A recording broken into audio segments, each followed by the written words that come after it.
युद्ध का विशाल क्षेत्र, हवा में धूल और भस्म उड़ रही थी। दहाड़ मारते और हर हर महादेव का जयकारा लगाते हुए नागा साधु मुगलों की सेना को छिन्न भिन्न करते हुए आगे बढ़ रहे थे। मुगलों की सेना चीखती हुई भाग रही थी।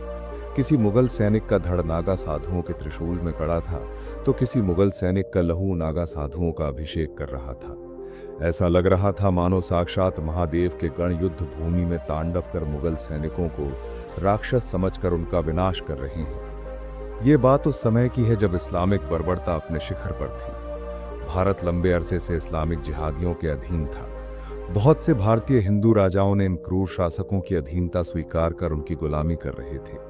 उस वक्त संपूर्ण भारत भूमि पर एक ही महापुरुष थे जिन्होंने सनातन धर्म को पुनर्जीवित किया और भारत के सुनहरे भविष्य की नींव रखी। वो थे छत्रपति शिवाजी महाराज। लेकिन महाराज शिवाजी दक्कन में मुगलों के साथ युद्ध में व्यस्त थे और उत्तर भारत में हिंदुत्व का तूफान धड़कना भी बाकी था।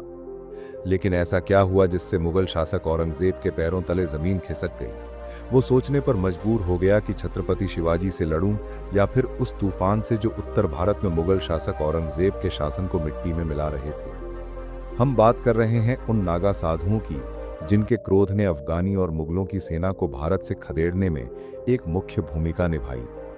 क्या थी नागा साधुओं की कहानी जो इतिहास के पन्नों में आज भी छुपी हुई है, जिसे आज भारत के हर बच्चे को सुनना और जानना चाहिए। और मैं दावा करता हूं इस कहानी को अंत तक सुनने के बाद आपके भी रोम रोम में हिंदुत्व जाग उठेगा और आपके मुख से भी हर हर महादेव निकलेगा।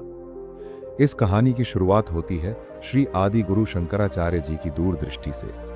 गुरु शंकराचार्य जी ने द्वारिका, जगन्नाथपुरी, रामेश्वरम और बद्रीनाथ इन 4 पवित्र स्थानों पर गोवर्धन, शारदा, श्रृंगेरी और ज्योतिर्मठ इन 4 मठों की स्थापना की, जिसे आज हम 4 धाम के नाम से जानते हैं।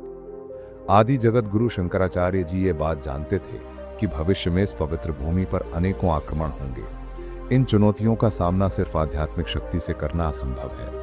इसीलिए उन्होंने शस्त्र विद्या के साथ साथ शस्त्र विद्या की शिक्षा लेने पर भी जोर दिया। समय के साथ इसमें और भी अखाड़े जुड़ते गए और आज सनातन धर्म में साधुओं के लगभग 13 अखाड़े मौजूद हैं। हमारी संस्कृति पर होने वाले आक्रमणों के इस दौर में ये अखाड़े एक सुरक्षा कवच का काम करते आ रहे हैं। नागा साधु इन्हीं अखाड़ों से आते हैं। 16वीं सदी तक नागा साधु अत्यंत शांत प्रिय जीवन बिता रहे थे।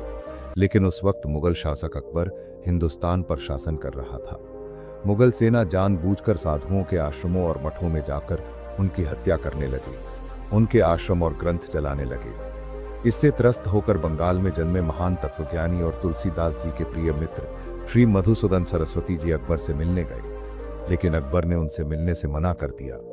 मधुसूदन सरस्वती जी आगरा से लौटे और उन्होंने सारे नागा साधुओं को एकत्रित किया। सभी नागा साधु काशी पहुंचे। सबने सनातन धर्म की रक्षा के लिए शपथ ली। नागा साधुओं ने आक्रमणकारियों को सबक सिखाने की ठान ली थी। उन्होंने अपनी जान की परवाह न करते हुए सभी साधुओं की रक्षा की और उन्हें मुगल सेना से भी बचाया। कुछ साल बीत गए, फिर आया एक ऐसा साल जहां कत्लेआम मचना भी बाकी था। वो साल था 1664 और अब हिंदुस्तान पर क्रूर औरंगजेब का शासन था। उसे हिंदुओं से नफरत थी। वो हिंदुओं को काफिर मानता था। उसने या तो हिंदुओं का धर्म परिवर्तन कराया या उन्हें मौत के घाट उतारा। औरंगजेब एक एक कर सभी प्राचीन हिंदू मंदिरों को तोड़ रहा था।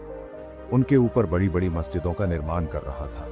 हिंदू लोगों के सिर काट काट कर उनके सिर से बड़ी बड़ी इमारतें बना रहा था। दूसरी तरफ नागा साधु हिमालय की पहाड़ियों में अपनी तपस्या में लीन थे। उस समय भारत भूमि पर हिंदुत्व स्वराज के लिए अपने जीवन को योग्य बनाने वाले छत्रपति शिवाजी महाराज आदिल शाही और कुतुब शाही जैसी इस्लामी सल्तनत से लोहा ले रहे थे।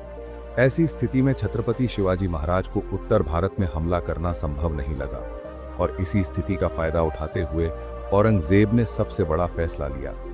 साल 1721 में औरंगजेब का अगला निशाना था साक्षात काशी विश्वनाथ मंदिर, जो 12 ज्योतिर्लिंगों में से सबसे महत्वपूर्ण है। काशी विश्वनाथ को ज्ञानवापी मंदिर भी कहा जाता है। आज इस्लाम के लिए मक्का और क्रिश्चियंस के लिए जेरूसलम जितना महत्वपूर्ण है, उससे भी कहीं अधिक महत्वपूर्ण स्थान काशी विश्वनाथ था, क्योंकि भगवान शिव जी ने कहा था कि काशी उन्हें सबसे प्रिय लगता है।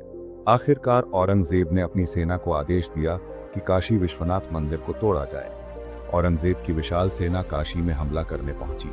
वहीं दूसरी तरफ जैसे ही नागा साधुओं को पता चला, वैसे ही सभी नागा साधु हिमालय की पहाड़ियों से नीचे आए। उन्होंने काशी की तरफ प्रस्थान किया। वो सूर्योदय का समय था। महानिर्वाणी अखाड़ा के लगभग 40,000 नागा साधु हाथ में त्रिशूल लिए, शरीर पर भस्म लगाए काशी में आ पहुंचे।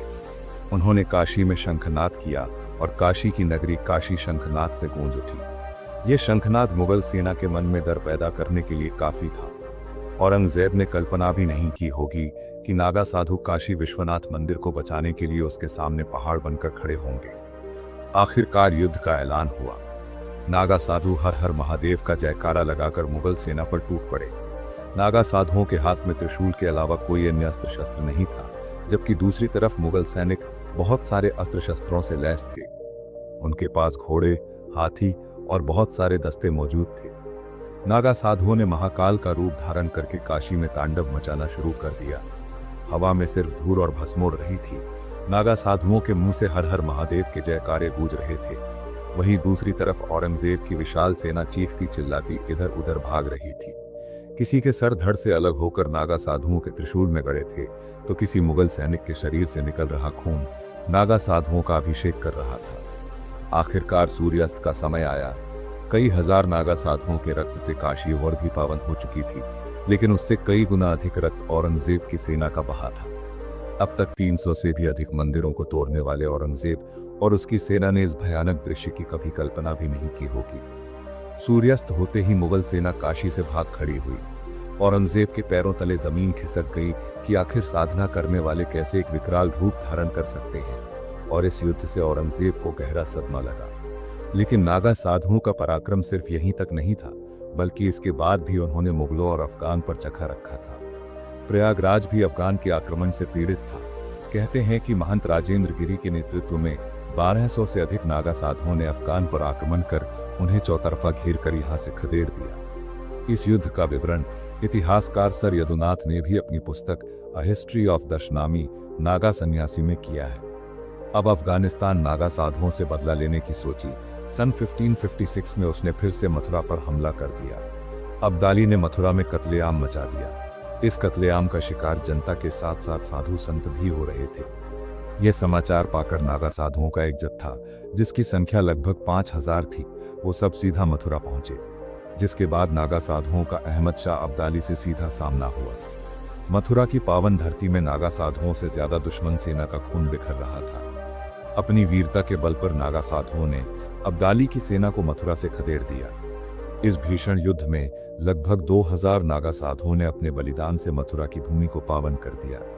इस युद्ध के दौरान ही अब्दाली की सेना में लगभग 8000 से ज्यादा सैनिक मारे गए। सिर्फ यही नहीं, अब्दाली की सेना में हैजा भी फैल गया। सैनिकों ने माना कि मथुरा में संतों पर जो हमले उन्होंने किए, इससे उन्हें श्राप लगा है और वो सब इसी वजह से बीमार पड़ गए और अब्दाली मथुरा में कब्जा नहीं कर पाया। इसके बाद नागा साधुओं द्वारा एक और विशाल युद्ध लड़ा गया, जहां पानीपत के विशाल युद्ध में भी नागा साधुओं ने मोर्चा संभाला था। सन 1761 में पानीपत में हुए मराठा अफगान युद्ध में भी नागा साधुओं की वीरता का वर्णन मिलता है।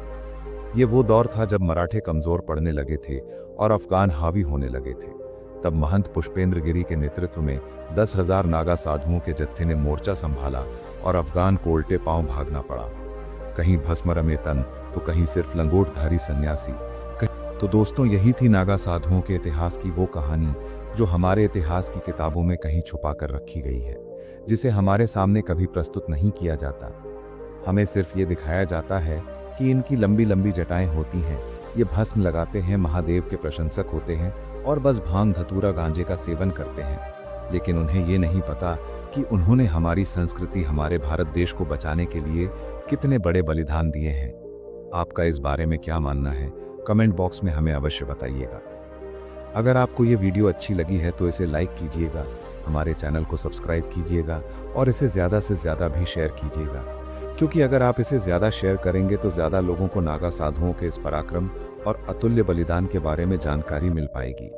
तो मिलेंगे अगली बार एक नई खास वीडियो के साथ। तब तक के लिए देखते रहिए ट्रूथ जोन।